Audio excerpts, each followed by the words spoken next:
Welcome back to the Pair Program. I'm your host, Tim Winkler, joined by my co-host, Sean Leahy. Sean, we talked about it earlier, fired up for today's episode. A part of the conversation revolves around Bluetooth. And so it's wild to think how far, that technology's come. Oh, yeah. It's like late 90s, early 2000s when it kind of started popping off. So I was going to ask you, what was your first kind of, okay, this tech's a game changer kind of moment for you? Well, yeah, I mean, you're right. It came out so long ago. The first time I heard about Bluetooth, I thought I was going to the dentist, right? I thought it might be like a new retainer or something that my mom was going to make me get. But I consider myself an early adopter of a lot of technologies, and Bluetooth was definitely one of them. I had an earpiece.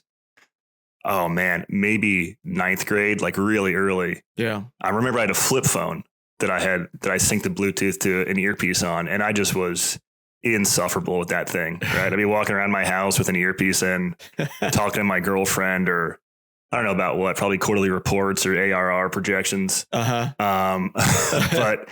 it would like lose sync all the time and everything. So it's come so far. I think those early Bluetooth protocols were pretty flighty, but hey, it's stood the test of time and improved since then. What about you, Tim? I'm going throwback with PlayStation days, the DualShock controllers. I remember playing like Metal Gear Solid with the wireless kind of rumble controller and just being like, this is the future. No cords, gonna get that immersive feedback, on a first person like boss fight. So it took me back to like my gaming days when those, Bluetooth controllers were in.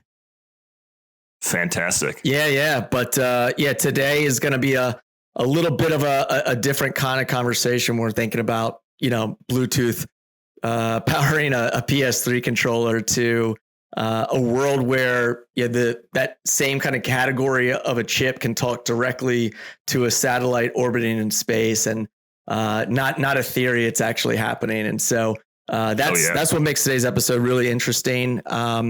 We've got a conversation that is also, it's bigger than just satellites. We're talking about, infrastructure in space and the advancements being made there. And so we've got a couple of folks joining us, two founders that are building different layers of call it a similar stack. One is building the world's first satellite powered Bluetooth network. So it's just creating an entirely new connectivity layer that removes reliance on traditional cellular infrastructure, and the others in industrializing spacecraft production through what they call a mission foundry, enabling repeatable, scalable Constellation deployment across commercial and national security missions. And so I'll introduce these guys. First is Alex. Is it Haro or Haro?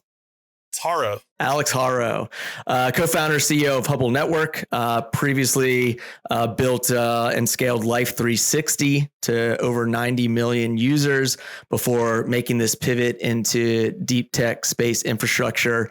Hubble became the first company to establish a direct Bluetooth connection to a satellite and is now scaling toward a production constellation. So Alex, thanks for joining us. Yeah, thanks for having me. And then alongside Alex, we've got Jonathan Dyer, CEO of Muon Space. Muon designs, builds, operates mission-optimized satellite constellations. Did some research, recently launched its XL class platform, which we'll get into, and entering this year with 20 satellites manifested in production capacity, scaling rapidly. So Johnny, appreciate you joining us on the Pair Program. Yeah, thanks for having me on. All right, now before we dive into the heart of the discussion, we've got a little tradition here. It's a warm up that we call Pair Me Up. We go around the room, rattle off two things that go together. Sean, why don't you lead us off? Well, yeah, obviously I was thinking about space leading up to this episode, and I can't think about space without thinking about Apollo 13, the original, Tom Hanks movie. So my pairing for the day is tie clips and short sleeve button down shirts, because both in the movie, but also in historical, like archival photos of the Apollo Mission Center back in the 60s, so many of the guys there are wearing ties with tie clips and these short sleeve button down shirts. Mm-hmm. And they're like, They're going to the moon. It's great. It's like, I think this is a uniform we should bring back. We're all about we got the vests now and the Patagonias. Mm-hmm. I think if you're serious about real space technology, you should be rocking the tie clip and short sleeve Oxford. Well, that's the beautiful thing about fashion. It all comes back again at some point. So next recording, I think you and I coordinate something, a little tie clip, little short sleeve button up. I'm there. I'll start doing some curls in the gym, really make it pop. You've motivated me for my next keynote to show up in that outfit. Hell yeah. We'll see. I think we need to do a costume party at the company. I think that would be pretty fun. We'll take some old grainy black and white photos. Yeah. Oh yeah. That'll be the new startup swag. It was t-shirts. Now it's short sleeve button ups. All right, good stuff. I'll jump in. Very different for me. I'm going to go with car dealerships and awkward negotiations. I just traded in my old truck, got a newer truck this past month.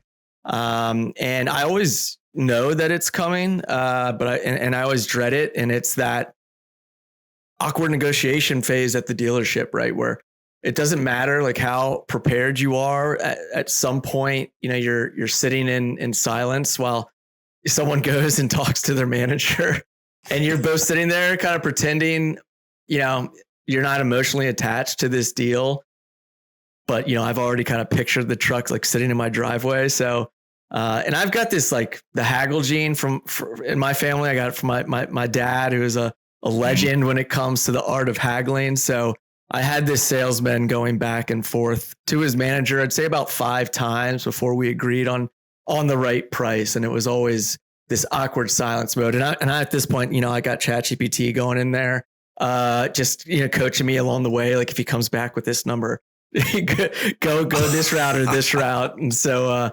I'm going to go with car dealership and awkward negotiations. It's a never fail, happens every time. So Tim, you're basically saying that you lived that Cluely commercial in real life where the guy's on the date Yeah. and ChatGPT's giving him, or Cluely's giving him the info.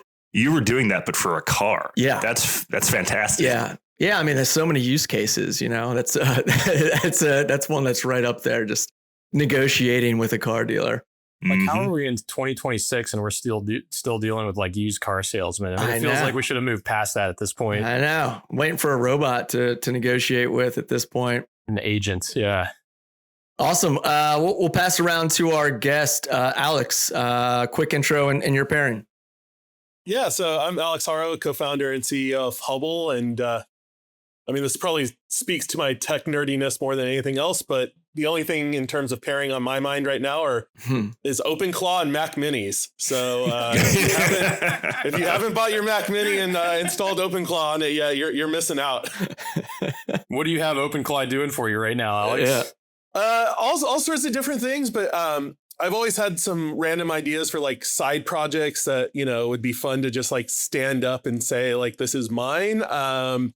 And so I've launched a few of these side projects. Nothing I'm quite ready to announce yet, but they're completely running autonomously through OpenClaw, and it's managing some agent. It's just crazy. It's completely set up. What I could have done in maybe a few hundred hours of work is just was a weekend hack project for me, and now it's live, and anyone it's actually generating small tiny amounts of revenue already. So it's just been fun to experiment with. I dig it. Yeah, super timely.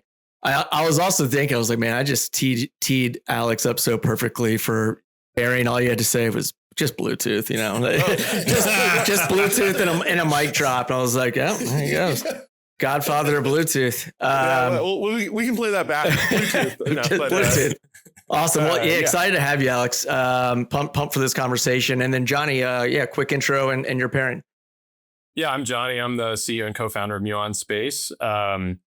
And the pairing on my mind is startups and children. So I have 4 kids, and I'm kind of doing this in honor of Alex too, because I know he just had his first kid. So he may be resonating with this a little bit, but I keep finding all of these parallels between raising kids and growing a startup. It's when you start the company, you're wondering if it's going to live through the night and whether it's going to get enough to eat. And then, now I've got got a 14-year-old daughter getting ready to go to high school, and Muon's kind of in that awkward teenage phase too. So like, I just think there's a lot of interesting analogies there.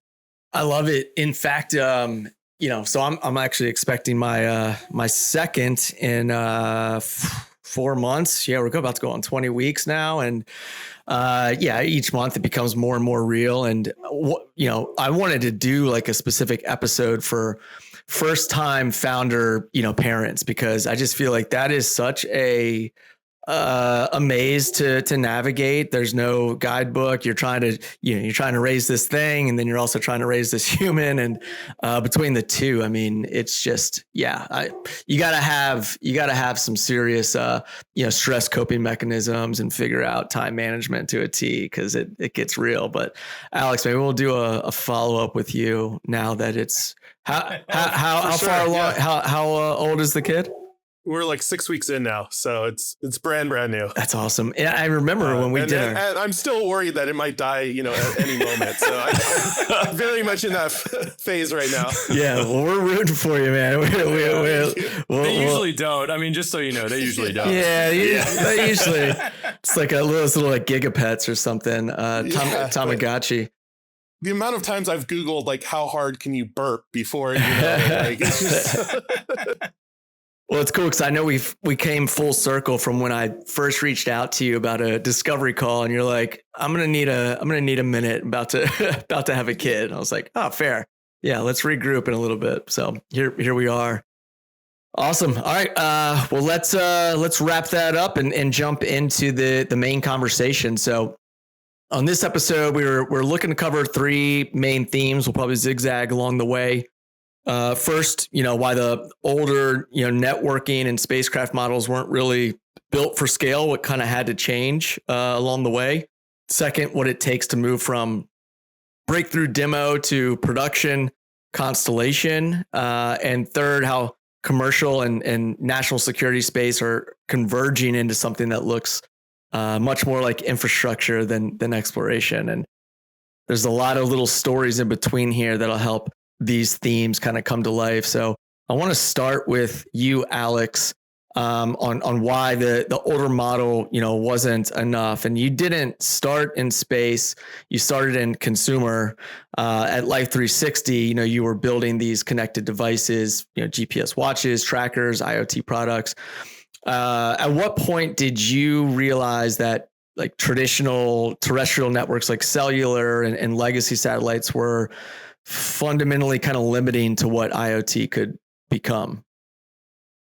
Yeah, I mean, I think my experience as a consumer smartphone guy to start really helped lead us to this place, because we were trying to build hardware devices for our families. So you can think about smart collars for pets, GPS watches for kids, fall detectors for elderly parents. There is all this opportunity for really compelling hardware devices for our families, but the existing products in market were super expensive, very bulky, like barely worked. I mean, you can even think of like your headphones, how they barely work when you like leave the room, but imagine trying to keep track of where your pet or your elderly parent is. And so spent a lot of my time digging into why are all of these products so badly designed and, really not good consumer products. And it turned out it was the networks that was causing it, because the existing networks, and we'll get a lot deeper into how we make the tech work at Hubble, but the existing networks and the, really relied on high power consumption.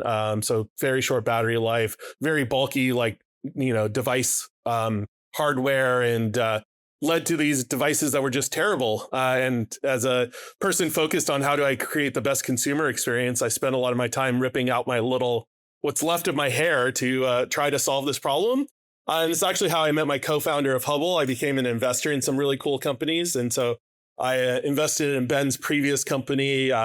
He was building a really interesting kind of terrestrial-based network where you give consumers these gateways, and he figured out how to get miles of range from any one gateway.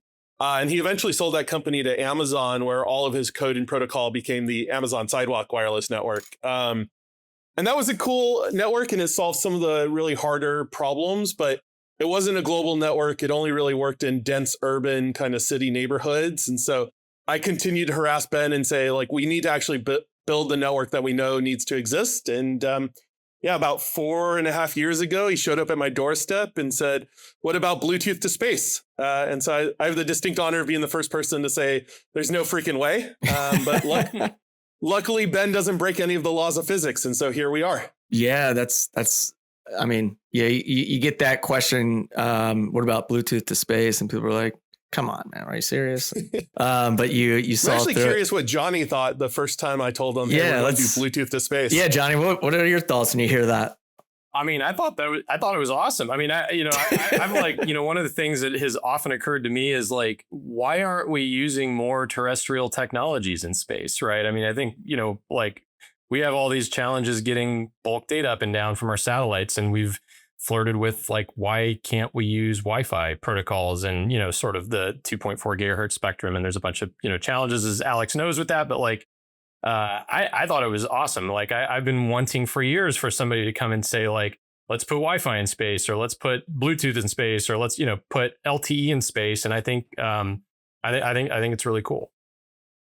So let's take a quick step back and more in your space, Johnny. When we think about traditional, satellite development, it's historically kind of been a bit bespoke, custom builds, long cycles, more like mission specific kind of architecture.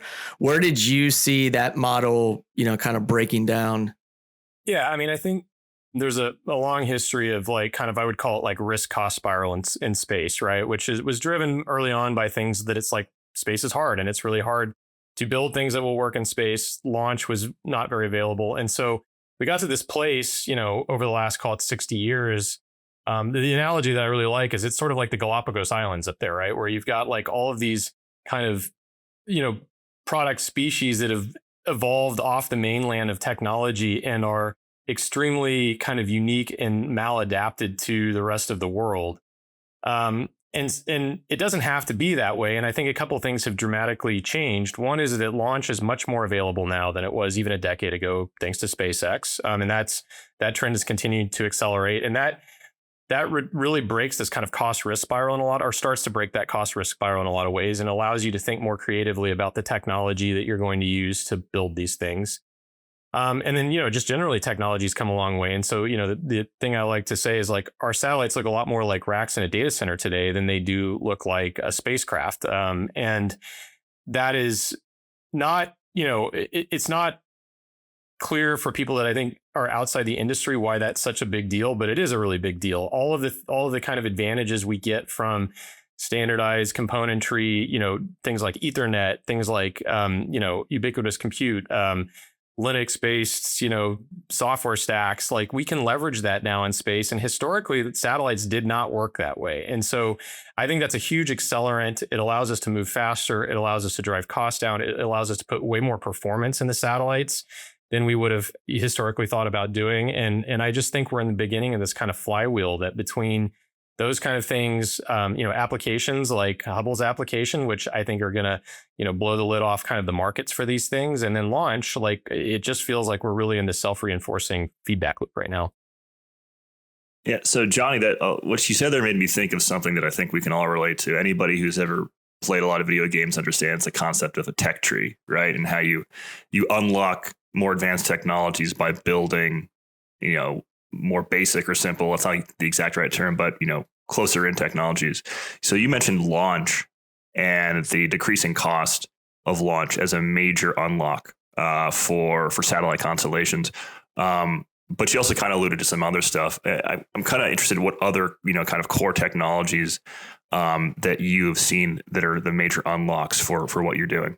Yeah, I mean, I'll give a couple of examples, but I'm also going to pitch it back to Alex, because I think some of the stuff they're doing on the payload, probably there's some interesting examples there. For example, historically, you would not consider putting cutting edge semiconductors in space, right? Because typically the commercial semiconductors had a bunch of challenges with things like space radiation.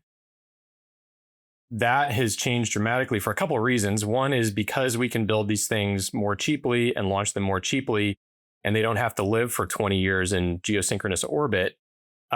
You can take some risks, and you can also tolerate some amount of less lifetime, right? Things like 5 years instead of 15 years. The other thing that's happened is like, as electronics have advanced over the last, call it 20 years, the process nodes have gotten so small that some of those same problems that we used to see with commercial electronics in space, you now see in data centers on the ground. Like Google a few years ago turned one of their data centers essentially into like a cosmic ray detector by looking at bit flips that were happening in memory across this massive data center, right? So like the problems that used to be space problems are now Earth problems too. And what that's caused is it's caused a bunch of like, you know, the NVIDIAs of the world to put the same type of protections in modern commercial electronics that you used to only see in things that were much more space electronics. And so it's much easier to take something off the shelf. It's not bulletproof. You have to be careful, but it's much easier to take something that's cutting edge off the shelf today and put it in space. And the thing I was going to kind of try to toss to Alex a little bit is, I mean, we see this on our side, but things like software-defined radios, I think, are another example of this. I don't know, Alex, if you want to. Yeah, I mean, for sure. Like our first testing of Hubble, it wasn't with satellites, it was with weather balloons, but it was just SDRs and being able to have it completely reprogrammable. And even as we think about the satellite we're building with Johnny and Muon, like the entire computer is reprogrammable. And you used to think of satellites as this thing you hunked into space and then it was either a rock or it wasn't. But now we actually have the ability to like update code and kind of have this normal software defined life cycle that you need to be able to iterate quickly and truly innovate. So I think that's been really cool to see. And then to sort of reflect on Johnny's point, it feels very similar to me from an analogy standpoint to when like Google first came out and started scaling. You know, they were the first ones that were like, data centers don't need to be full of expensive hardware that you're buying from, you know, the traditional like Sun Microsystems, just like go buy as many PCs as you can get your hands into and shove them into closets. I mean, that wasn't exactly their scaling strategy, but it was pretty close to it. And so I think you'll see that similar kind of model play out in space as well, where obviously it's a harsher environment. And from a hardware perspective, you want to get it right. But you don't need to make it last for 20 years. And so what is that risk profile that you're willing to take? And you know, if you can make it 50% cheaper, then you can lose half of your satellites and still have the same unit economics. So that's a lot of what we think about at Hubble. Yeah, and just to play, can I just play off that a little bit more? Because for sure. I think the Google data center thing is an awesome analogy. And I think you can take it even further because like one of the things that I think enabled that was like, we're going to just overbuild massive numbers of servers in these data centers and then put software layers in to kind of manage things like failure, right? And help handle that gracefully. And we're kind of at this point similarly, you know, as Alex knows, where like we can put up many satellites for the cost of what it used to take to do one and kind of think about the whole system design very differently from that perspective, right? And push some of those kind of like system level reliability, redundancy, availability problems to a constellation level rather than just like a single satellite level. I love the weather balloon story, Alex. It was something that when you told me on the Discovery call, it takes me to like this moment in time with like the Wright brothers out, you know, in like the dunes, like piloting out their planes. What with that, you know, with that kind of like experiment, you know, was there a moment where it did shift for you from like, okay, this works to, you know, this will scale? Yeah, I mean, we knew from a pure math and physics standpoint what we wanted to do was physically possible. And we certainly believed it. But, you know, and I appreciate Johnny's enthusiasm from the first time he heard the idea. But, you know, pretty much every investor I talked to, their first answer was some version of bullshit. And so like we, you know, we could have raised millions of dollars and launched our first satellite, but we wanted to be as capital efficient as we could. And that's really what's driven most of these decisions. And so, you know, I hate to say it to everyone, but the Earth is curved. And because of that, there's no 2 points that are 500 kilometers away line of sight. And so we had to use weather balloons to actually get two things that could talk, you know, over, you know, 500 miles kind of line of sight using RF alone.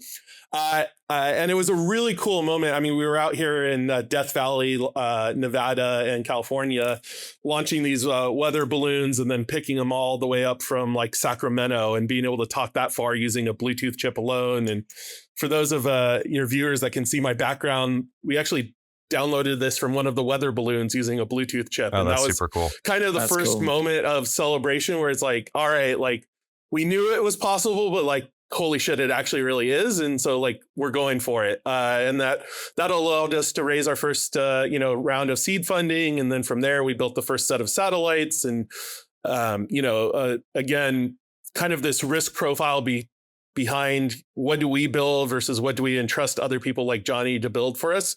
For us, it was always around the payload that does the RF. Like that is our true secret sauce. That's what unlocks this capability. And we don't need to necessarily innovate on the bus design, although as Johnny can talk about, we push them on what is the bus design and how can we make it better and cheaper and faster and all that sort of fun stuff. But, ours kind of major innovation as a small company, we need to just keep a singular focus. And for us, it's the RF performance and the payload performance. And, seeing just, I need to send you guys some photos of the weather balloons because it was basically styrofoam boxes with a bunch of like electronics shoved into it, attached to a big balloon. Like it's about as fifth grade science experiment as you can get while still proving Bluetooth to space. That's so cool. So, Alex, you alluded to it earlier. I think we got to talk about the Hubble network and how that operates because, from my perspective, I'm not a hardware guy, but I know that when you're talking about Bluetooth, these are low power chips, right? These are not super high power broadcasts. So, how are you traversing these pretty amazing distances, using this network? Yeah, so the way I like to try to explain this is by using an analogy. And the analogy I'll use is like if you're, trying to talk to Tim across a crowded room. One way you can talk to Tim across a crowded room is to just yell as loud as possible. And that's kind of how existing cellular and especially existing satellite communication networks work. It's you yell as loud as possible and Tim can hear you across the room. I do like to yell at Tim. That's usually how when we're planning the podcast, I'm just shouting at him. Yeah. Through a microphone. Hopefully this analogy resonates then. Yeah, it certainly does. And, it's pretty effective and it might even be fun, but you can only do it for so long before you get tired and your voice gets hoarse and you need some water. And that is why the existing networks are so power consuming. It's because a lot of the way that they work is by yelling as loud as possible. But then on top of that, as soon as there's other people in the room or, everyone is kind of yelling at each other, you have all this interference and crosstalk issues. And so the way you kind of solve that traditionally is by just setting up frequency slots that people like talk in, and you have to like coordinate who's talking when. And that's kind of how existing cellular towers can handle, millions of cell phones. But it means that the network's ultimately a lot less scalable. And so that ends up impacting your unit economics, and you have to charge more because if you're talking Sean, then that means someone else inherently can't be talking. And so you have to really kind of load balance who's talking and when. And so that's kind of existing technology and why the cellular and satellite networks are so power consuming and so expensive. What we do at Hubble, and sorry to say, Sean, we have you whisper. So you're talking about Bluetooth, power levels. But we have you talk slowly. So we lower the bit rate down. We change how much energy goes into every bit. That carries it a lot further. We have you enunciate your words more crisply and cleanly. So that also extends the range that, Tim's able to hear you. And then we have you repeat yourself. We add things like error correcting codes, and that sort of allows Tim to hear you even if part of your message gets jarbled. And believe it or not, that alone is what we did with the weather balloons. And we were able to get over 500 kilometers of range with those tricks, and that you can all do in software. So that is the Hubble software that goes onto the Bluetooth chip. We basically, Sean, give you this instructions, and then you can talk to Tim across the room. But you can do it in a very power efficient manner that you could talk for hours, or in the Hubble case, for years on a single coin cell battery. That being said, we still have to solve for this like crosstalk and interference issue where if there's other people in the room, it becomes hard for Tim to hear you in that scenario. And the way that we solve that is we give Tim thousands of antennas or thousands of microphones. And, some of them are all pointed directly at you, Sean, and listening, directly on your location. And so that allows us to filter out all the noise that's happening around you and allow Tim to just like listen in on your specific whisper. And that's kind of the really cool, like ultimately, secret sauce that we've built at Hubble is this antenna array that lives in space that has thousands of antennas on it doing all this kind of advanced digital beamforming and signal processing that allows us to create a very scalable network where, the unit economics work for our customers, and we're able to do it in a very battery efficient manner as well. Yeah, hear that, Sean? Stop yelling at me. Through across the room. Alex just said I can whisper at you and you can never not hear me. It's like I have opened up a whole nother dimension of pestering Tim. No, it's fascinating because the software solution is it goes back to the old, Mark Andreessen adage, like software's eating the world, right? It's not that you went out and built some sort of amazing new hyper low power Bluetooth. It's that you used an incredibly rigorous and innovative coordination mechanism at the software level to approach, long distance communication in a different way. And now we're leveraging space assets, right? Because of everything that Johnny said earlier, lower cost, better unit economics. So you can put just more stuff up in orbit. You can have these constellations that you manage at the constellation level, as opposed to the individual, satellite level. So it's all these things coming together to enable something that's pretty profound. I mean, the tiny little energy usage, right, is pretty amazing because it opens up, remote trying to sort of transmission and remote tracking that just wasn't on an energy level possible before. Yep. Previously, and this was something we debated hotly at Hubble, was we would have to look at building satellites ourselves and kind of relearn all the hard lessons that go into building a satellite by ourselves, and set up our own manufacturing facilities, because we don't want to just put one up there. We want to be able to eventually produce hundreds of these. And so there's a lot of lessons that go into building satellites that Johnny's had to learn over his entire career. And I'll let Johnny actually answer this now. But just talking about how Hubble didn't have to build and learn how to, make a satellite bus ourselves. We got to rely on people like you to do it. Yeah. Yeah. I mean, I think that that sort of idea of like, now we're at a point where instead of everybody having to do it themselves, we can help many different applications be deployed in space without having to reinvent the wheel every time. We get economies of scale from that. We get reuse from that. And it really allows, again, sort of focused execution on what matters. For Alex, it's the payload and the service, which is what he cares about, not the box that the thing sits on in space. And so I think that's a huge part. When we think about the Foundry, the reason we chose that word is that there's also this perspective out there that like, satellites are just a commodity and we can just crank Model Ts off the line and throw them in space and that'll solve all the problems. And I mean, we fundamentally don't believe that. We fundamentally believe that there is still the system problem of how you pull all these pieces together, make the spacecraft work well with the payload, make the entire system work with operations and automation on the ground is a really crucial, in many ways, the hardest part for deploying these type of remote autonomous systems.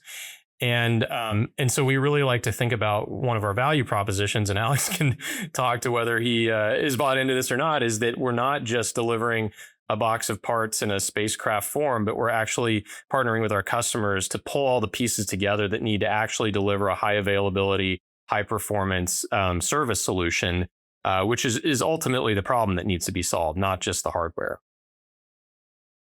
Yeah. So Alex, right before you answer that, I got to double click on something here with Johnny, which is that you're fully vertically integrated from what I can tell, and not just at the design, build, operate hardware level, but you have a full software stack, right? You've got Mu Core, Mu OS, Mu Sim, which Mu Halo sits, Muon Halo sits on top of, right? I'm not just listing those things off to show your product suite, but to really show that it's hardware and software, that it's been completely purpose built and then integrated.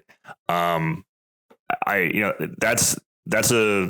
an opinionated move, right? Like there are folks who would say that vertical integration introduces like a lot of risk, right? And a lot more complexity management. But you've chosen this path, and I was hoping you could kind of show us your philosophy for why that makes sense and that's the best approach.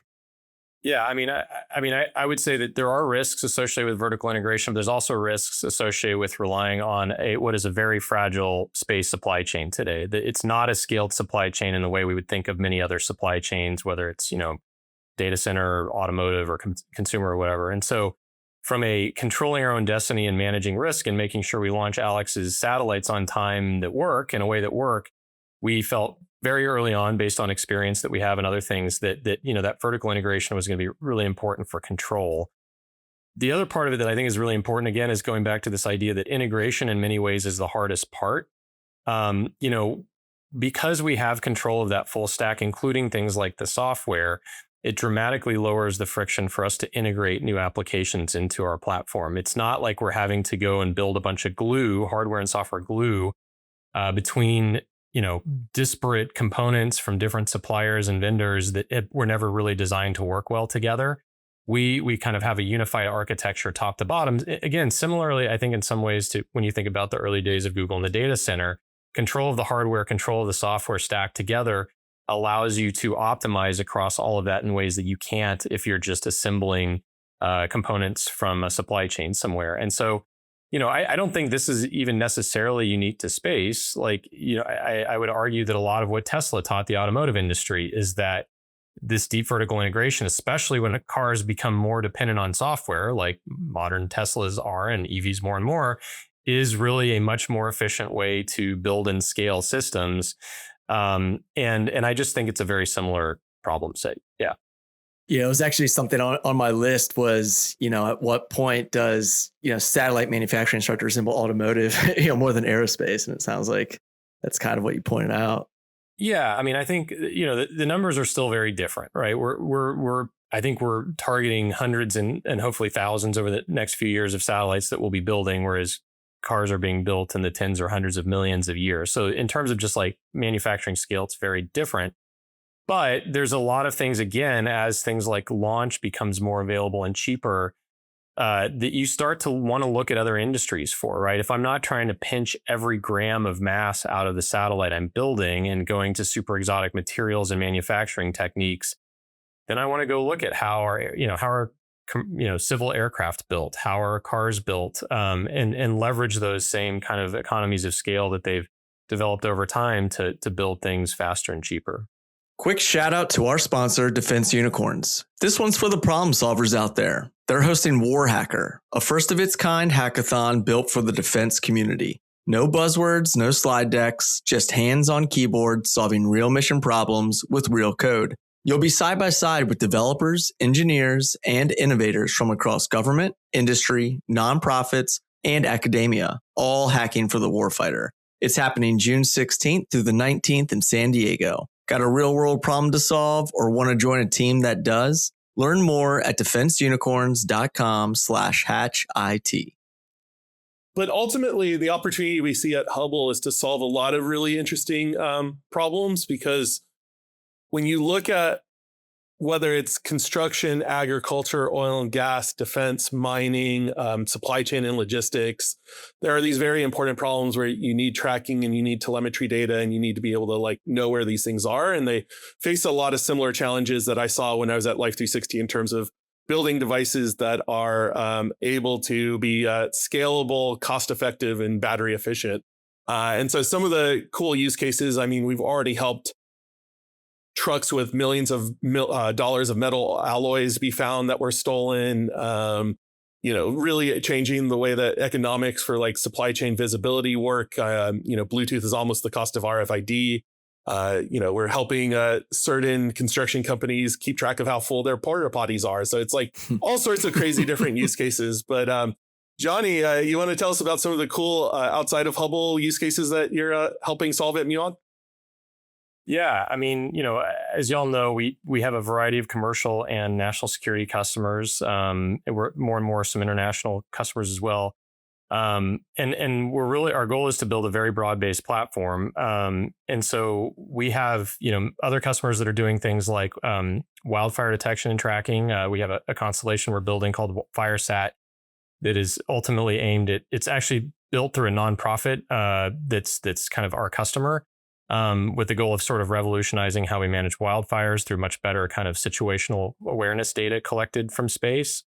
We have customers that are, more in kind of the national security space, doing things like various forms of intelligence gathering, both RF and things like infrared intelligence. There's a company we're working with, a commercial company that is doing precision agriculture. So they're collecting a very specific type of data that is very sensitive to things like water stress in crops. And so they can close the loop with farmers much more tightly in terms of watering, which is a huge global issue with agriculture. So again, a lot of different examples, but those are a few of them. Yeah, very cool. Alex, first off, I guess kudos on the CES kind of demonstration with Texas Instruments. I was reading about that. It's very, very exciting. Can you kind of talk a little bit about at this point you've demonstrated these integrations at the semiconductor level with like Nordic Semiconductor as well. How important is it for Hubble to become more of like this invisible infrastructure rather than just like a space company? Yeah, I mean, it's kind of funny because obviously we're help with Johnny building satellites, and everyone sort of thinks of us as a satellite company, but at the end of the day, we view ourselves much more as like a networking company, and just kind of this subscription based get your devices on, and we help you get connectivity no matter where those devices are. And the reason we build satellites is because that is our core innovation. But if I could one day not ever think about a satellite ever again, I would, because ultimately building out the network is what I, truly care about. And part of the reason we talked a little bit about this, but to double click on it from earlier, part of the reason we even went with Bluetooth up front is Bluetooth is embedded into almost every electronics built today. I mean, it's just like if you have something and it has a battery, most likely it also has a Bluetooth chip, whether it's for like pairing with your phone or provisioning or just, being able to do OTA over the air updates. Like pretty much every electronics nowadays has Bluetooth. And so even from the earliest days, we knew we wanted to make it as easy as possible to join this network and not require any hardware modifications for our customers. Because the second you go to a customer and you're like, hey, that's a cool device, add my little modem to it, you're looking at a 2-year go-to-market lifecycle sales process at a minimum.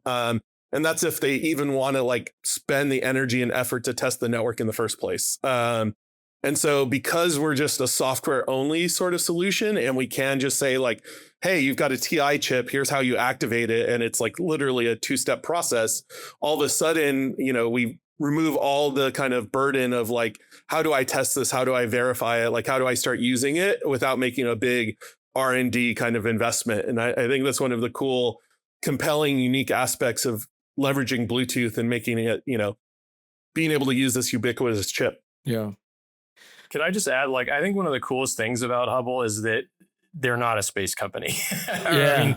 I mean, the fact that ultimately for their customers, they don't care how this data is getting back. They don't need to think about this hardware being something that's unique for space. Like, there's many ways for the data to get moved around. Like, I think that is really the future, where a lot of this stuff kind of fades into the background and converges in a lot of ways with stuff that we're doing on Earth in a way that for most users, most consumers, they won't ever notice that something touched space.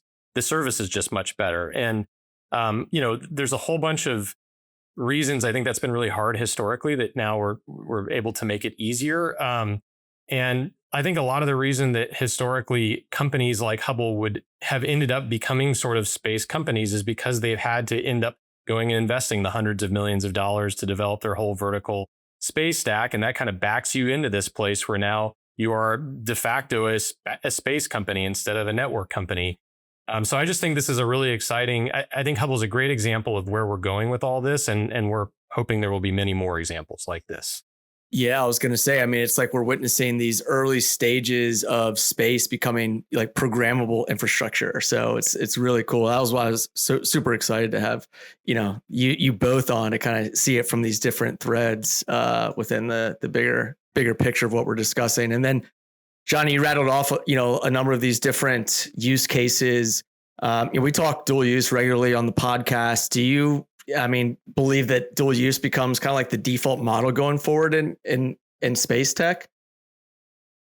I mean, I think that, there's a couple of things I would say about that. So one is that it's very hard to separate commercial and national security from a technology perspective anymore, right? And, you look at like China explicitly does not distinguish between commercial and national security space assets. So like we still try to, but anything you put in space has inherently the ability to be dual use. And so I think that's an important consideration to, and, sort of thinking about the answer to that question. I think there's going to continue to be commercial use cases that are different than national security use cases. There's kind of a Venn diagram there where like there are some that are, totally distinct. They're few. And then there's a lot of middle where there's a lot of heavy overlap. Net, I think it's there's risk, but it's a good thing too, because it helps create a larger sort of market for these technologies, especially if the same systems can support both commercial and national security use cases. And again, I think this is a convergence that's happening in the same way that like space and terrestrial infrastructure is converging. I think more and more, a lot of the things that we think about as national security assets in space are heavily leveraging commercial technologies, and more will leverage the commercial supply chain for satellites. And that's going to be an accelerant. It's going to mean there's more investment, there's more market for the systems that are getting built, and it will help mature the supply chain in a lot of the same ways that, like, if you look at semiconductors in the early days, right? The DoD was the big customer. Intel very explicitly went out and built a commercial market, but then for many, many years, it was the combination of national security and commercial markets that really powered Moore's Law in a lot of ways. And I think we're in a similar place with space. Yeah, I guess maybe just one, final in closing, Alex, for you, what is, maybe 5 years from now, what kind of looks obvious in hindsight about, where we are today? Yeah. I think, or I'll talk about what I hope is true for Hubble's sake. I hope that Starship is successful, and we are looking at, hundreds of dollars per kilogram, not many thousands of dollars per kilogram. I think when that is actually true, terrestrial and data infrastructure merges, space and terrestrial infrastructure merges, and that's a little bit like, there's some use cases where for Hubble where we can make the business case close even with like Falcon 9 pricing, which is again best in market and way better than all of the competitors even today. But it's still like only a certain number of use cases that you can make the business case close with that kind of launch pricing. And no matter how much I haggle Johnny over his pricing, like launch is still like the biggest component of it today. And I think if you want to get to the point where we are actually seeing the equivalent of PCs thrown into space and jammed in the corner for Google, like, we still need to see that other order of magnitude shift. And I think the entire ecosystem's betting on, SpaceX being successful with Starship. We don't necessarily like bake that into our models because we need to be able to close the business today and make it work without these optimistic sort of adjustments to, our operating costs. But the second it does, all of a sudden Hubble's a like even 10x better like looking company from a cost structure standpoint. And so that's what I really hope for. And if we do get to that point, we're not talking about tens or, 100 satellites. We're talking about hundreds of them that Hubble has in space. And that's the future that I get most excited about for my little Hubble corner. Yeah. Awesome insight. Johnny, I'll pass the same question over to you.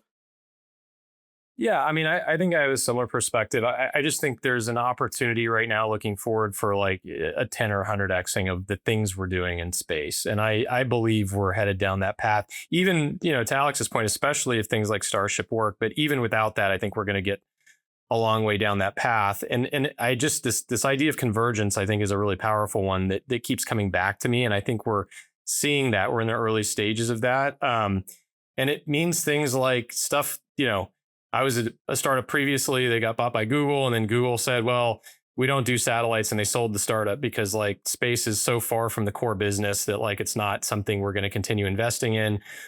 I think in 5 years, like companies like Google are going to realize that like, oh no, this is very adjacent to the core business and we need to be doing stuff in space just to stay relevant in the technology world. And I think we're in the early phases of that.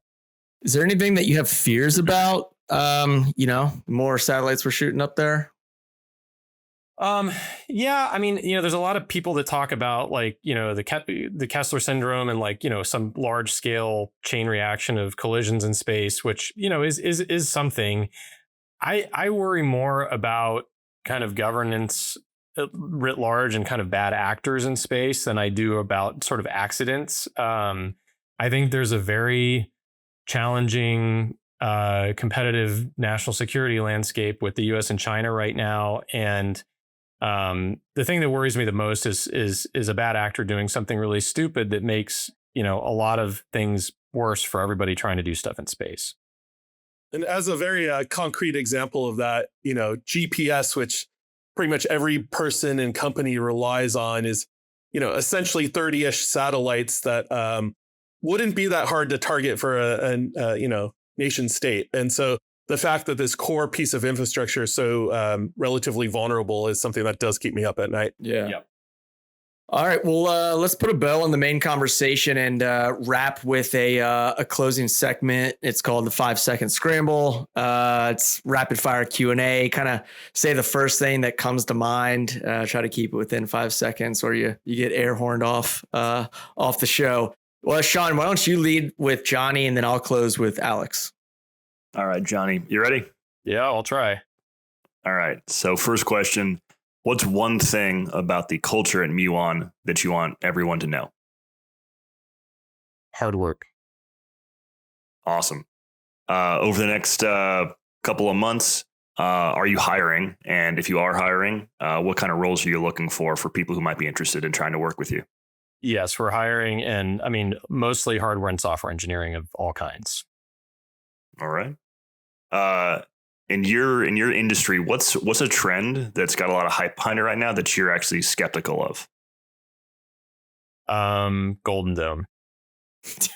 Oh, all right. We will hot take. Let's go. We'll go double tap some of our defense tech previous guests to get a rebuttal. But all right, excellent. What's the best decision that you've ever made under time pressure around, let's say, the design or build of a satellite for a customer? Accepting risks and getting to the launch pad. Just getting it there, just meeting that deadline. Yeah. All right. What's a skill that you learned early on in your career that you thought was going to be useless, but then turned out later on to be very valuable?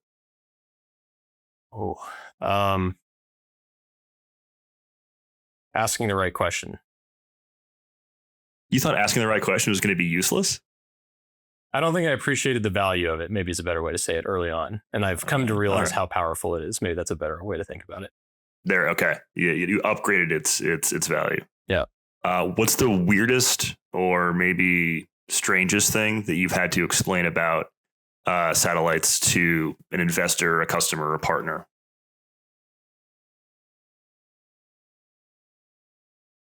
Oh man. Or I'll give you this other option too. What's like maybe a myth that you had to dispel about it? Yeah, I think actually, yeah. So there is a belief that space is a really harsh environment. It's not a harsh environment. It's much less harsh than what an aircraft has to deal with, what the engine in a car has to deal with. Yeah. Interesting. So it's guiding them through that learning about the reality of what the constraints are in space. Yeah, getting to space is harsh. Riding a rocket's harsh. Once you're there, it's actually really benign. I knew it all along. And then a final question, traditional question to end things up here is there a charity or a corporate philanthropy that's close to your heart that you want our listeners to know about? I mean, the self-serving answer is Earth Fire Alliance, which is the 501c3 that we're partnered with on the FireSat constellation. And what do they help with? I mean, they're basically the ones that will be responsible for the impact of delivering the FireSat data to first operators to protect communities and manage our forests better. Awesome. Outstanding. Johnny, thanks very much for the 5-second scramble. Yeah. Over to Tim and Alex. Yeah, good stuff. Alex, you ready? Let's do it. All right. If Hubble were a band, what genre would it play? Ooh, I'm going to go EDM. Yeah. That's the second in a row we've heard EDM. Sounds like good high profile vibes going on in the office. What's the hardest lesson for you, kind of moving from consumer tech into deep tech? Yeah, I think it's learning how to manage moving fast, but like accepting the reality that we're working with hardware and there's only so much risk we can take. What are a couple of maybe key roles that Hubble's hiring for over the next 3 to 6 months?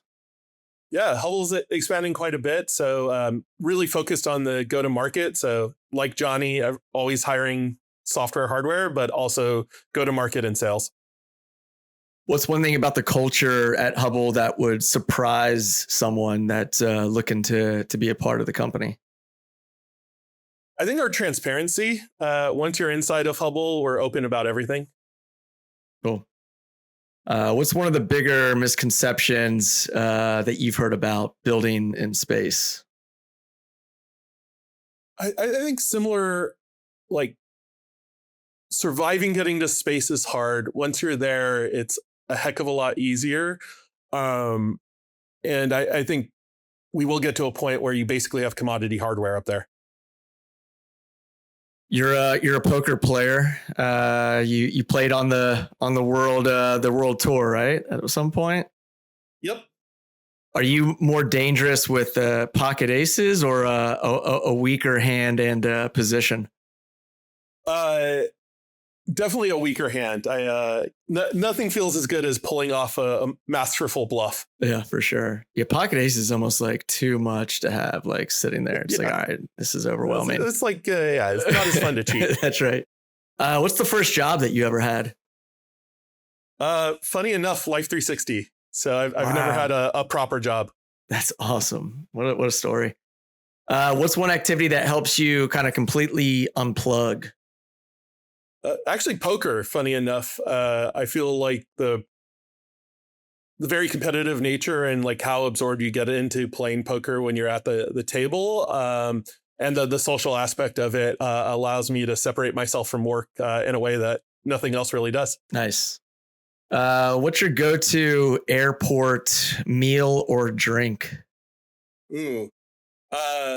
I would do red wine and probably not any food to make the flight as bearable as possible. There you go. And then the last question, is there a charity or cause that's near and dear to you? Yeah, I want to call out the Liberty Science Center. It's in New Jersey, very similar to the Exploratorium in SF, but anywhere that's focused on education and science for young kids, teens, and adults is very near and dear to my heart. I think we need more of that, and we need more kind of education and excitement around STEM. And as things progress, that becomes more and more important. Awesome. Alex, Johnny, thank you for joining us. It seems like obviously the work that you're doing is a much bigger story for the advancement in commercial space. So appreciate you guys unpacking it and joining us on the Pair program. Yeah, thanks for having us. Thanks for having us.